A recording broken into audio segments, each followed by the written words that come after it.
నమస్తే, welcome to NCN news. నేను పుష్ప. బులెటిన్లో ముందుగా హెడ్లైన్స్ చూద్దాం. త్వరలో అన్నా క్యాంటీన్లు ప్రారంభం. ఎమ్మెల్యే బొలిశెట్టి శ్రీనివాస్. పేదల ఆకలి తీర్చే అన్నా క్యాంటీన్లపై గత ప్రభుత్వం విషం చిమ్మిందని ఎమ్మెల్యే బొలిశెట్టి శ్రీనివాస్ విమర్శించారు. తాడేపల్లిగూడెంలోని స్థానిక కేఎన్ రోడ్లోని అన్నా క్యాంటీన్ వద్ద తెదేపా నియోజకవర్గ ఇన్ఛార్జ్ వలవల బాబ్జీ ఆధ్వర్యంలో అన్నదాన కార్యక్రమం నిర్వహించారు. ఈ కార్యక్రమానికి ముఖ్య అతిథిగా ఎమ్మెల్యే బొలిశెట్టి శ్రీనివాస్ పాల్గొని పేదలకు అన్నదానం చేశారు. ఈ సందర్భంగా ఆయన మాట్లాడుతూ కూటమి ప్రభుత్వం త్వరలోనే అన్నా క్యాంటీన్లను ప్రారంభిస్తోందని అన్నారు.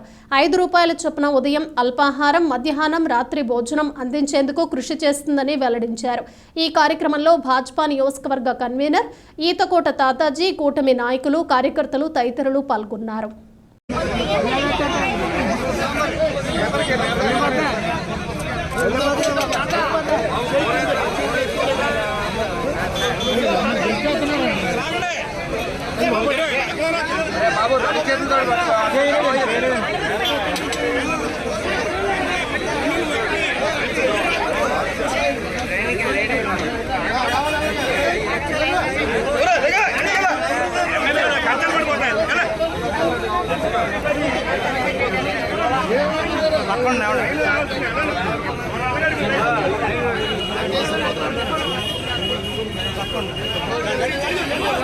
ఒక దుర్మార్గ ప్రభుత్వం ఒక పేదల ఆకలి తీర్చాలని మంచి ఉద్దేశంతో మన ముఖ్యమంత్రి గారు ఏర్పాటు చేసిన అన్నా క్యాంటీన్లు 2015-16 సంవత్సరాలు మనం ఓపెన్ చేశాం.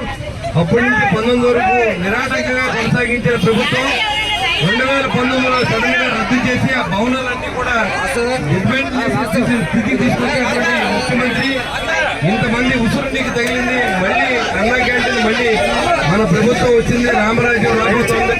చంద్రబాబు నాయుడు గారు సీఎం అయ్యారు, ప్రభుత్వం వచ్చింది. ఖచ్చితంగా మరి అన్నా క్యాంటీన్ స్పాట్లో కూడా ఓపెన్ చేసి బాధ్యతలు ప్రభుత్వం తీసుకుంది. అంతవరకు నిరాటంకంగా కొనసాగాలని ఒక మంచి ఉద్దేశంతో 90 వారాలుగా తెలుగుదేశం పార్టీ భుజాన్ని వేసుకుని ఈ కార్యక్రమం చేపట్టింది. మరి ఈ అవకాశం ఇచ్చినటువంటి మిత్రులు బాబీ గారికి, తెలుగుదేశం పార్టీ నాయకులకి, బీజేపీ మా అన్నయ్య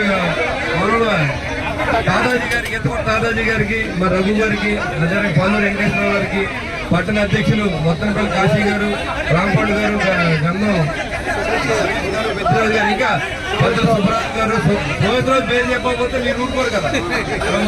సోమేశ్వరరావు గారికి అందరూ కూడా నమస్కారం.